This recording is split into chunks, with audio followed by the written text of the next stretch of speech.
समस्त को सादर प्रणाम। जय जगन्नाथ। मो doctor Paresh Kumar Behera, senior head and neck onco surgeon, Odisha ENT head and neck cancer care Manguli Cuttack. आमर जो 3 दिन प्रोग्राम थिला एटा प्रथम थर पई आमर ओडिशा रे first annual state conference of society of head and neck oncology 2026 एसएचएनओ 2026 करके स्टार्ट होइतिला। आमे ए सोसाइटी 2025 रे आरंभ कलु, जोटा कि आज पर्यंत ओडिशा रे एस्टाब्लिश हेई नथिला। एंड ताकू सोसाइटी एक्ट रेजिस्टर करिकी डॉक्टर मानक भितर एकेडमिक्स एंड पेशेंट मानकर केयर, पेशेंट मानकर ट्रीटमेंट सबु विषय रे आलोचना चक्र करबा पई एटा तैयारी कलु एवं आमे धीरे धीरे एटा को आगु नबाकू चाहूचु। एटा बेसिकली ना रे अछि society of head and neck oncology. एथिरे ENT surgeon, head and neck onco surgeon, surgical oncologist, radiation oncologist, medical oncologist, pathologist, radiologist, nuclear medicine एमती बहुत डिपार्टमेंट रो डॉक्टर माने इन्वॉल्व रहउचंती। पेशेंट रो ट्रीटमेंट रे गोटे मल्टी डिसिप्लिनरी अप्रोच फॉलो करा जाए। समस्तंकर डायग्नोसिस, क्लिनिकल एग्जामिनेशन को नहीं करी डायग्नोसिस फिक्स करी तापर ट्रीटमेंट प्रोटोकॉल को आमे जाऊ। आमर ये 3 दिन कर्मशाला रे आमे सर्जरी उपरे गोटे लेजर हैंडसन वर्कशॉप कटक रे करिथिलु। सेथिरे डॉक्टर प्रथमेश पाई जे मुंबई रो एक्स प्रोफेसर टीएमएच एवं मुंबई रे हिंदुजा हॉस्पिटल पाई क्लिनिक रे काम करूचंती, से योगदान करथिले। से माने हमर यंग डॉक्टर मानकू हैंडसन लेजर सर्जरी रे तांको डेमोन्स्ट्रेट करथिले, एलाबोरेट करथिले। एंड डॉक्टर दीपक रंजन नायक जी आमर प्रेसिडेंट अछंती, डॉक्टर प्रदीप्त परिडा सर एम्स रो प्रोफेसर, डॉक्टर खगेश्वर राउत सोमरो, सेमानकर गाइडेंस रे पिला माने सेही वर्कशॉप को बहुत भलरे कले।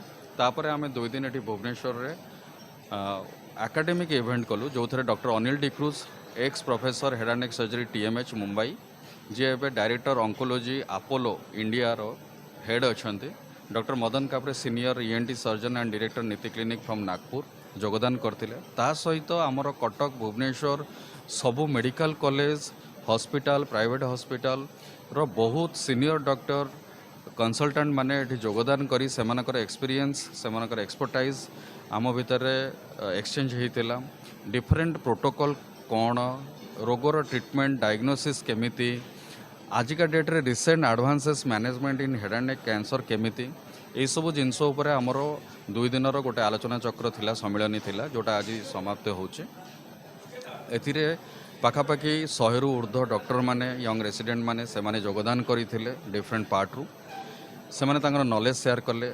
बहुत संदर्भ पाठ भी करा जायछि, सिम्पोजियम करा हिछि, की नोट एड्रेस करा हिछि। प्रथम society of head and neck oncology रो ओरेशन भी करा हला, जोटा कि प्रोफेसर अनिल डिक्रूज सर देले हेड एंड नेक कैंसर रो ट्रीटमेंट ऊपर।